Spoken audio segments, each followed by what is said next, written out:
मैं Napoleon Hill बोल रहा हूँ। क्या आपने कभी सोचा है, दुनिया के सबसे शक्तिशाली लोग जिन्होंने साम्राज्य बनाए, इतिहास बदला, वे सब गहरे दबाव से ही क्यों निकले? लिंकन, उन्होंने अराजकता में वो क्या देखा जो आप अभी नहीं देख पा रहे। उन्होंने स्ट्रेस को श्राप नहीं, एक सीक्रेट कैटलिस्ट बनाना सीख लिया। आज मैं आपको उन 5 सिद्धांतों से मिलवाऊंगा जो आपके दिमाग को एक ऐसी मशीन बना देंगे जो तनाव को सफलता, शक्ति और अद्भुत शांति में बदल देती है। पर एक चेतावनी, पहला सिद्धांत ही 95% लोगों को विफल कर देता है। क्या आप उन बचे हुए 5 में शामिल होने के लिए तैयार हैं? आप जिस चीज से आज भाग रहे हैं वही वो चाबी है जो आपके जीवन के सभी दरवाजे खोल सकती है। मैंने एक किताब लिखी, थिंक एंड ग्रो रिच, पर यह सिर्फ धन की किताब नहीं थी। यह मानव मस्तिष्क के ऑपरेटिंग सिस्टम का खुलासा था। मैंने एंड्रयू कार्नेगी जैसे 500 सबसे सफल लोगों का 2 दशक तक अध्ययन किया और पाया कि सभी में एक सामान्य धागा था, स्ट्रेस को संचालित करने, निर्देशित करने और उससे शक्ति खींचने का एक सॉर्टेड, यांत्रिक तरीका। आज मैं आपको उसी मैनुअल के पन्ने दिखाऊंगा। इन 5 सिद्धांतों को लिख लीजिए या नोट कर लीजिए, क्योंकि अगले 10 मिनट के बाद आप कभी भी स्ट्रेस को पहले जैसी नजर से नहीं देख पाएंगे। पहला सिद्धांत, तुम्हारे विचार तुम्हारे मालिक हैं, उन्हें प्रशिक्षित करो। स्ट्रेस कोई आग बुझाने का काम नहीं है, यह एक गुप्त ईंधन है। यह आपके मन के किले की दीवारों पर हमले की तरह टूट पड़ता है। अगर आपने द्वारपालों को प्रशिक्षित नहीं किया तो दुश्मन अंदर आ जाएगा। यही ऑटो सजेस्शन है, आपके मन के द्वारपालों का प्रशिक्षण। जरा सोचिए, जब कोई बुरी खबर आती है, कोई आपको नीचा दिखाता है, उस सेकंड में क्या होता है? एक ऑटोमेटिक थॉट या विचार आपके दिमाग में दौड़ता है, मैं फेल हूं, यह नहीं हो पाएगा, सब खत्म हो गया। यही वो क्रिटिकल मोमेंट है जिससे युद्ध जीता या हारा जाता है।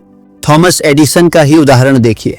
जब उनकी प्रयोगशाला जलकर राख हो गई, उस रात लाखों डॉलर्स का नुकसान, एक जीवन भर की रिसर्च धुआं बनकर उड़ गई। एक रिपोर्टर ने पूछा, मिस्टर एडिसन, अब आप क्या करेंगे? यह तो एक भयानक त्रासदी है। लेकिन एडिसन ने जवाब दिया, त्रासदी बिल्कुल नहीं, यह तो एक सुनहरा मौका है। अब मैं सारी गलतियां दोबारा नहीं करूंगा। कल से मेरी नई लैब का काम शुरू होगा। यह कोई साधारण सकारात्मक सोच नहीं थी, यह एक सजेस्टेड कमांड थी। उन्होंने अपने मस्तिष्क को एक आदेश दिया, इसे एक ऊर्जा, एक नई शुरुआत के रूप में देखो। और उसी आग की राख से उन्होंने फोनोग्राफ का एक बेहतर वर्जन बनाया। अब आपका 30 सेकंड का आदेश चक्र। पहला, स्ट्रेस के क्षण को पहचानो, यही संकेत है। दूसरा, शारीरिक विराम लो, एक घूंट पानी पियो, गेट खोलो, यह चक्र शुरू करने का संकेत है। तीसरा, आदेश दोहराओ, जोर से या मन ही मन, मैं शांत हूं, मैं कंट्रोल में हूं, यह स्थिति मेरे विकास का हिस्सा है, मैं इससे बड़ा हूं।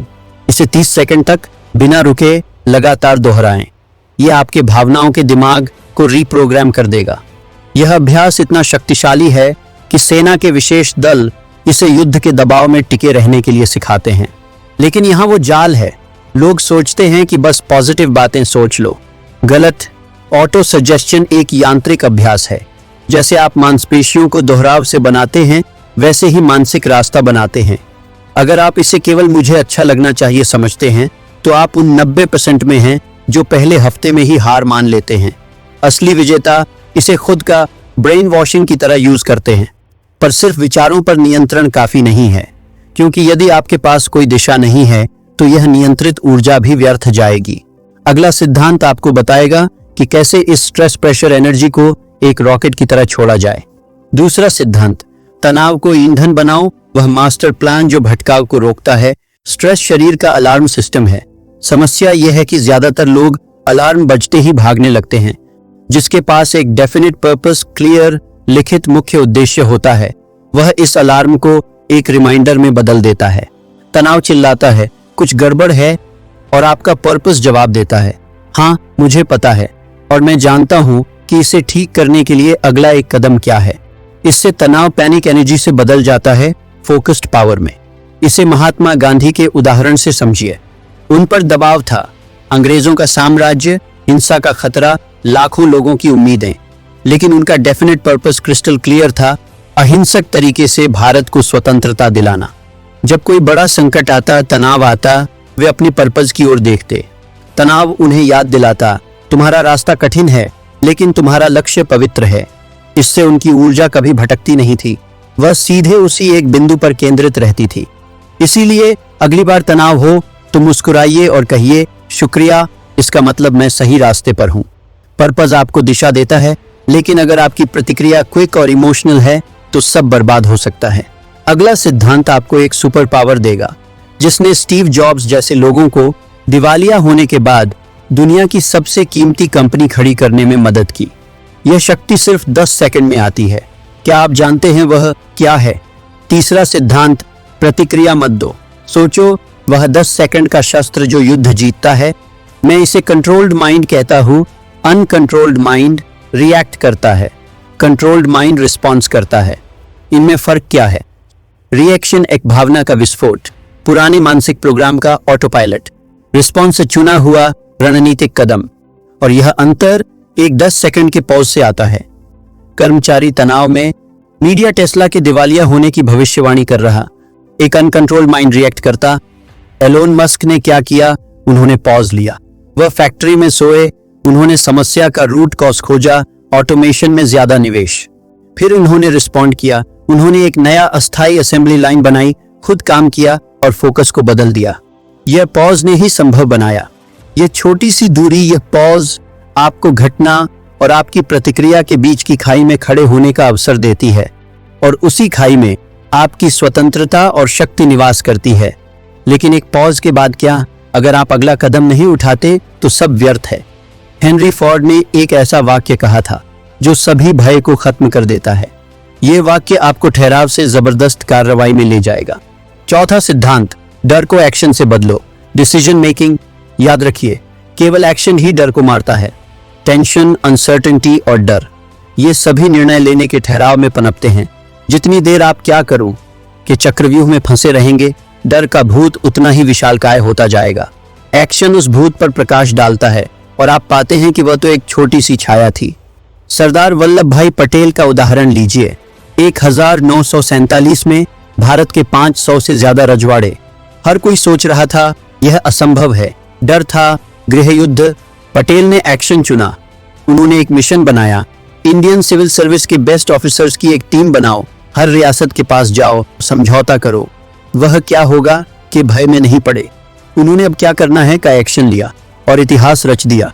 एक्शन चाहे कितना ही छोटा क्यों न हो, आपके मस्तिष्क को एक संदेश भेजता है, मैं नियंत्रण में हूं, मैं चीजें बदल सकता हूं। और यही संदेश सभी भय का अंत है।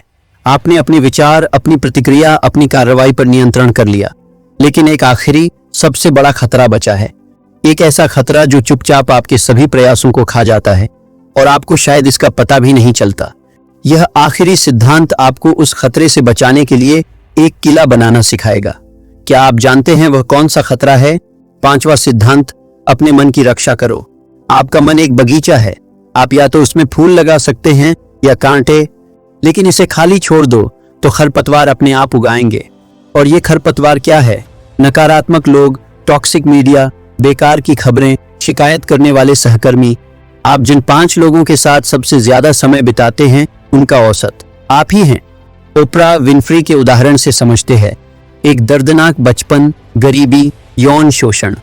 उनके आसपास का वातावरण नकारात्मकता, हताशा और सीमाओं से भरा था। उन्होंने क्या किया? उन्होंने अपना मानसिक वातावरण बदलना शुरू किया। उन्होंने पढ़ना शुरू किया, खुद को प्रेरित करने वाली किताबें। उन्होंने खुद को उन लोगों के साथ जोड़ा जो उन पर विश्वास करते थे। उन्होंने अपने शो को एक पॉजिटिव एनवायरनमेंट बनाने का मिशन दिया। उन्होंने अपने मन के बगीचे से खरपतवार निकाल फेंके और फूल लगा दिए। आप पूछेंगे अपना मेंटल फोर्ट्रेस बनाने के लिए मुझे क्या करना होगा? सुबह के पहले 30 मिनट और रात के आखिरी 30 मिनट में न्यूज और सोशल मीडिया बंद। इसकी जगह ऑडियो बुक, प्रेरणादायक स्पीच या शांत संगीत सुने। उन लोगों को नॉन नेगोशिएबल टाइम दें जो आपको ऊपर उठाते हैं। उन लोगों के साथ समय सीमित करें जो सिर्फ शिकायत करते हैं। और याद रखें, आप एक थेरेपिस्ट नहीं हैं जो सबके लिए अवेलेबल है। आपका यह यूट्यूब चैनल, यह वीडियो आपके इस नए एनवायरनमेंट का हिस्सा है। सब्सक्राइब बटन केवल एक बटन नहीं है, यह आपके मानसिक किले की एक ईंट है। हर बार जब आप यहाँ कोई नया विचार सीखते हैं, आप अपने किले की दीवार 1 इंच और ऊंची करते हैं। याद रखें, स्ट्रेस बाहर से आएगा, लेकिन अगर आपका अंदरूनी किला मजबूत है तो वह केवल दीवार से टकराकर रह जाएगा। तो सही थे 5 सिद्धांत, इन्हें अपनाओ और तनाव आपका दास बन जाएगा। लेकिन मेरे पास आपके लिए एक आखिरी सबसे महत्वपूर्ण सवाल है। अभी तक आपने जो सीखा उसमें से कौन सा पहला सिद्धांत है जिसे आप कल सुबह 8 बजे तक लागू करेंगे? कमेंट में लिखकर बताएं। पहला सिद्धांत ऑटो सजेशन या चौथा सिद्धांत एक्शन। मैं व्यक्तिगत रूप से हर एक कमेंट पढ़ूंगा, क्योंकि जब आप इसे लिखेंगे तो आप एक कमिटमेंट कर रहे होंगे। अगर आपको लगता है कि यह ज्ञान किसी और के काम आ सकता है जो संघर्ष कर रहा है, तो इस वीडियो को शेयर जरूर करें। आप नहीं जानते, आपकी यह एक शेयर किसी की जिंदगी बचा सकती है। और हाँ, बेल आइकन दबाना न भूलें, क्योंकि अगले हफ्ते मैं उस गुप्त छठे सिद्धांत पर बात करूंगा जिसके बारे में शायद ही कोई जानता है। वह सिद्धांत जो इन सभी 5 को एक सुपरचार्ज्ड शक्ति में बदल देता है। आप इसे मिस नहीं करना चाहेंगे। मैं अगले वीडियो में आपसे मिलूंगा। तब तक याद रखिए, आप तनाव से बड़े हैं, आपकी परिस्थितियां आपसे छोटी हैं और आपका भविष्य उस सबसे कहीं ज्यादा शानदार है।